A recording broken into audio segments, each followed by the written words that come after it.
বাসায় যখন মেহমান আসে তখন পুরো বাসাটা একেবারেই জাঁকজমক থাকে। হাসি খুশি আনন্দ সবকিছু মিলে একেবারে জমকালো থাকে।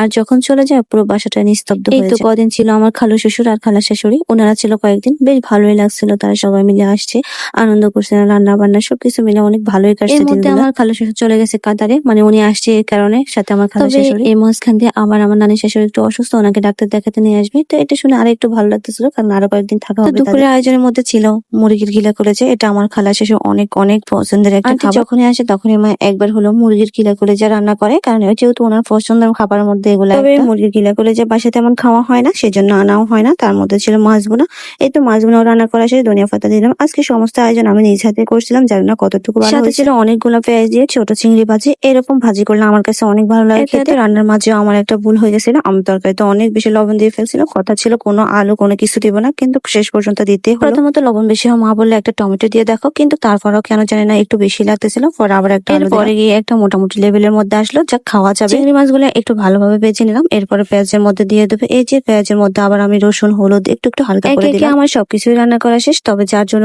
লবণ বেশি হলো, যার জন্য রান্না করছিলাম, মানে ছোট আন্টি, উনি বলছে না মজা হয়েছে। আর এটা ছিল সন্ধ্যার ভিডিও, কেন জানি না এখন আমার পাউরুটি এভাবে খেতে ভালো লাগে, একটু কোনো রকম ডিম কোনো কিছু ছাড়া আমার এভাবে ভেজে তারপরে চা দিয়ে খেতে অনেক অনেক। যেহেতু আমি এভাবে খাইছিলাম, আন্টিকে বলছে ডিম দিয়ে ভেজে দেওয়ার জন্য, আন্টি বারণ করছে, কারণ উনিও আমাদের সাথে এভাবে খাবে।